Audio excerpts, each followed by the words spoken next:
And you can put that fairy dust back on the vocal and the guitar. 1, 2. Oh, too much fairy dust. Take it back a little. Too many fairies came in there. Did you see them? 1, 2, 2. Yeah, there you go. Well, what was that about? Where You Love Like Heaven? Basically, it comes through as romance, and of course, but Where You Love Like Heaven. It became clear to me that this usage in TV, film, and commercials would expand around the world much faster than a single, much faster than a tour.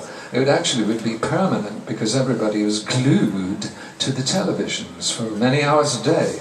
And so that seemed quite normal to me. Modern art, pop art, as I told you, out of art school. John Lennon, what do you know, picture yourself on a boat on a river with tangerine trees and marmalade. It's like a painting.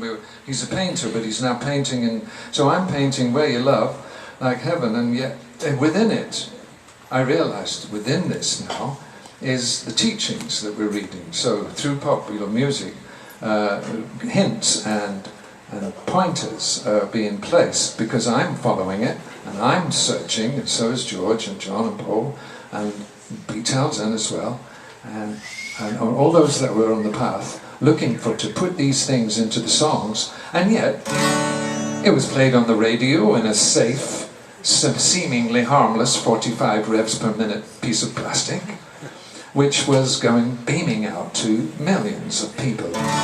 So this was the job of the poet, and in the modern day, the pop poet.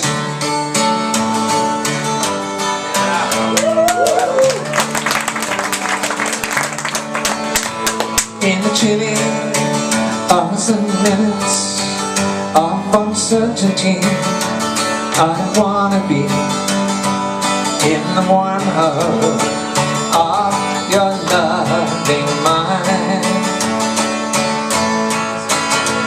Wanna feel you all around me, and to take your hand along the sand. But I may as well try and catch the wind. When sundown pierces the sky, I wanna hide a while behind your smile. And everywhere I'd look, your eyes I'd find. For me to love you now would be the sweetest thing, 'twould make me sing. But I may as well try and catch the wind. And then all these years later, the GE commercial comes along.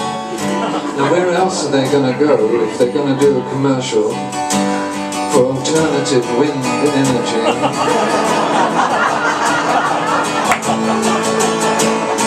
And they make a beautiful commercial of a little boy somewhere in Chile,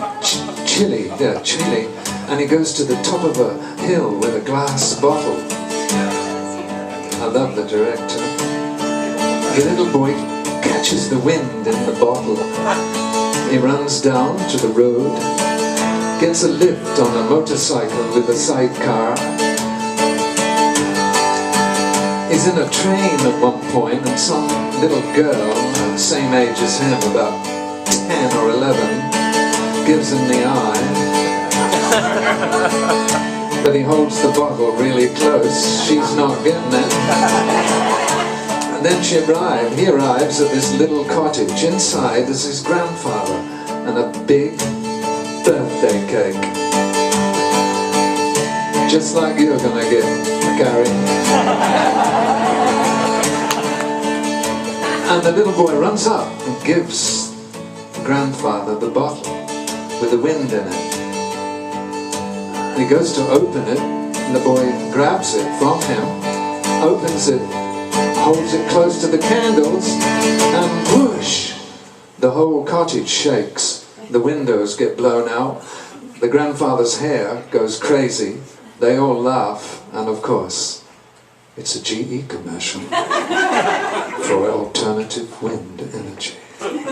So this is what it was all about. Not only placing little messages for the generation into our popular songs, I would immediately absorb the possibilities of commercials, and here came one which not only was selling something, not a refrigerator, but actually a modern future of wind energy. So this song was in almost in its entirety.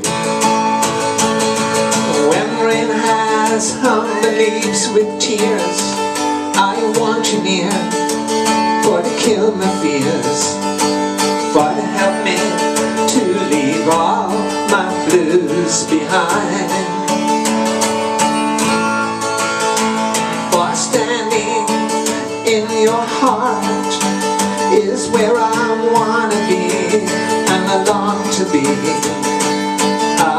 But I may as well try and catch the wind.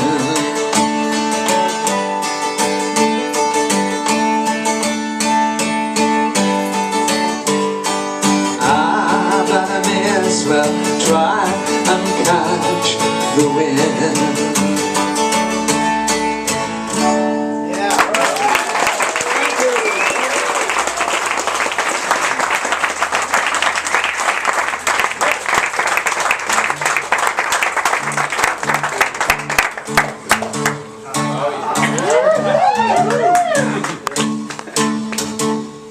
So, when I saw the commercial for Gap with this song, it wasn't me, the young men and women were singing it.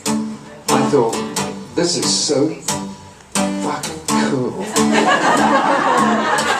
These young people are dressed in chino, mellow clothes, right?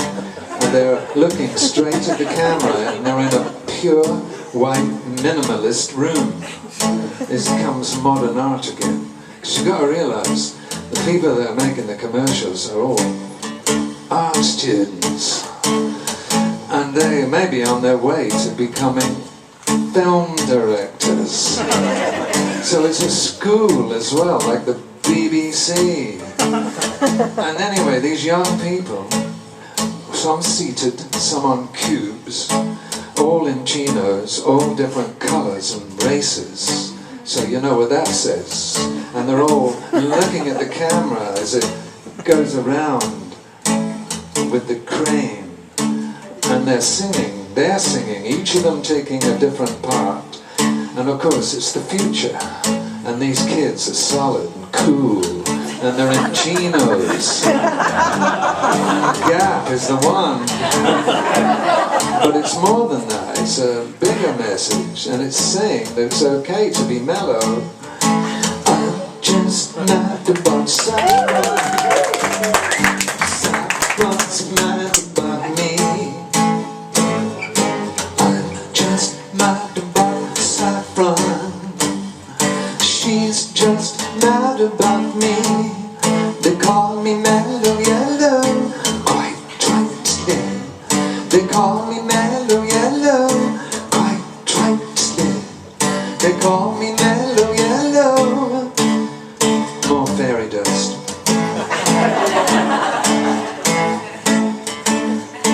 I'm just mad about 14. 14's mad about me.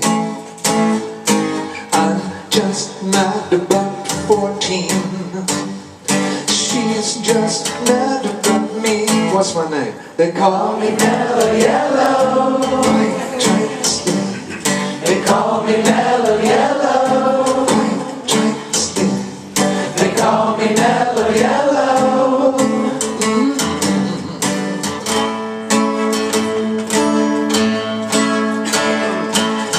Born high forever to fly.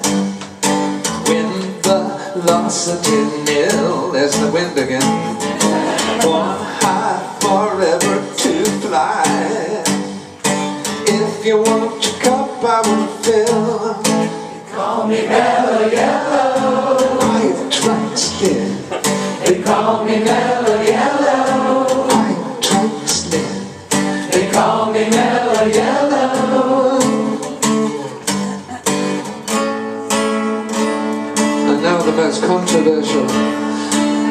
worst of all,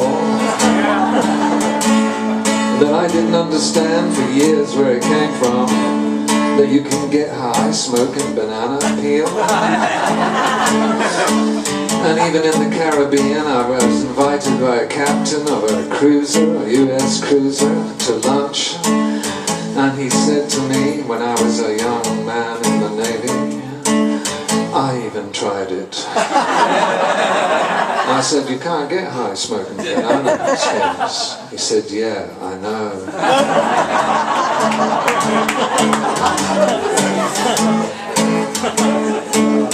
And just because it's your birthday, Gary, there he is, I guess I'll tell you, we don't smoke banana skins in Britain.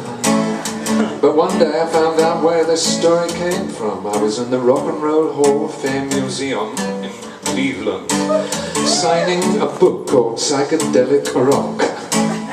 Sitting next to me was, what's that guy? From San Francisco, the guy with the flak jacket. Country Joe. Country Joe! Yeah, Country Joe.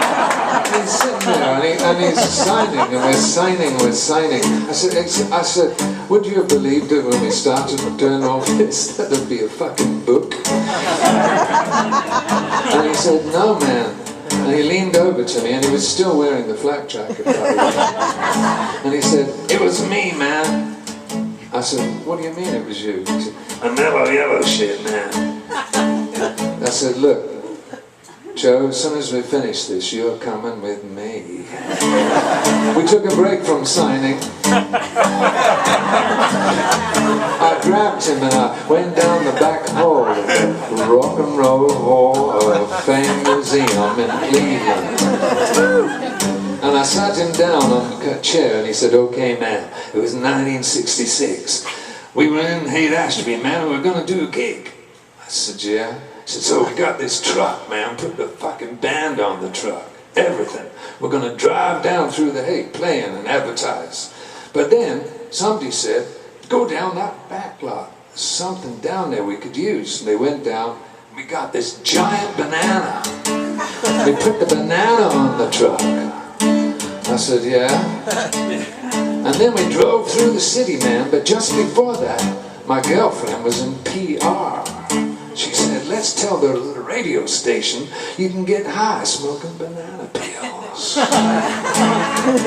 And I looked at Joe and he said, man, that would have lasted a weekend, but that Friday you released Mellow Yellow.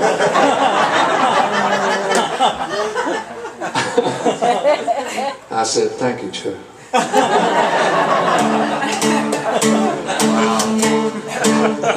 And so, electrical banana is the verse. It's gonna be a sudden craze. Electrical banana. It's gonna be the very next phase. They call me Mellow Yellow. They call me Mellow Yellow. I'm on a rascal, man. They call me Mellow Yellow. Right, yeah. They call me Mellow Yellow. They call me Mellow Yellow.